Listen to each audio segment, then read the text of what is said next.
All right, so I wanted to show, I love my Seven Peaks round pins, and I wanted to show, this is so cool because these huge wide gates where not only are they super wide, so you can do all kinds of cool stuff, but you can also ride through them. Watch your head, you gotta duck a little bit, but it's so convenient so that you don't have to get down and get off of your horse while you're moving from the round pin to the arena. In fact, you could, and I was just helping Madeline by opening it, but you could very easily open up these gates yourself. In fact, they place these chains up here at the top so that when you're on horseback, it's right there and you don't have to like lean all the way down to open up the gate. You've got your keeper and chain right here, so it's super easy to do.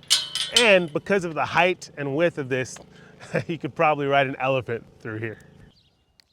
The name of the game is respect. That's what some people would have you believe when it comes to their horses. And that's the old way of horsemanship, because all we're doing is we're saying, you know, if that horse doesn't respect me, now I can put the fear of God in that horse in order to make them respect me. And so you see this now where in the name of demanding a horse's respect, it gives people license to do crazy things to horses.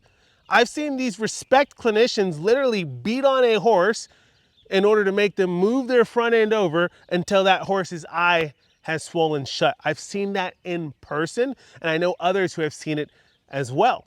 And so what happens is now this fear-based training basically teaches that horse to be afraid of you, and that only lasts for so long.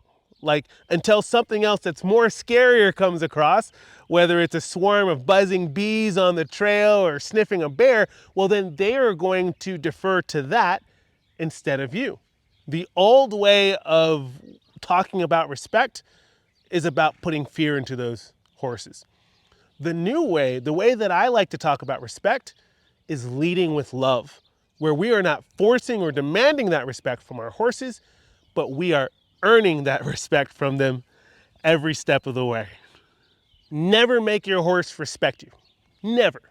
And I know that people have been taught this over the years, that you got to make your horse respect you. In fact, it's given people plenty of license in the name of making your horse respect you to beat on horses, treat them unfairly, and really put them in what I consider very abusive situations. I believe in not making a horse respect me, but earning their respect. Our relationship with our horses is just like our relationship with anybody else. You can't make somebody respect you.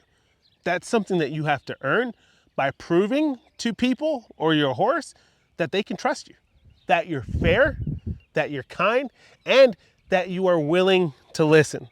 You know, these horses are so incredible. They are herd animals. And by that, even though people will say, oh, this horse is ornery or this horse is stubborn, these guys literally just want to go with the flow.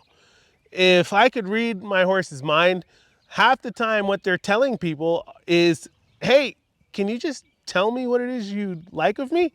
If you just tell me, I'll do it. And when we consider that and when we remember that these guys really just want to go with the flow and they want to please us, that's what makes them so easy to train. When we remember that, it sets us up to treat them better and do right by our horse. So don't force your horse to respect you. Lead with love, earn their respect, and show them that they can trust you no matter what. So respect is either synonymous with fear or it's synonymous with trust, but never both. Let me explain. Because the old way of horsemanship would teach you that you need to make your horse respect you. You guys have seen this. Make your horse respect you, get after your horse, make that horse back up, change directions, all that kind of stuff that you see where people are telling you that in the name of respect, that now you have license to beat on your horse, to run them in mindless circles till they're drenching in sweat, change directions here, back, beating on a horse's neck to make them move that front end over. It's so silly because these horses that God has given to us, they are so willing. They are so willing to work with us if we just show them what to do. They don't want to be forced to do things.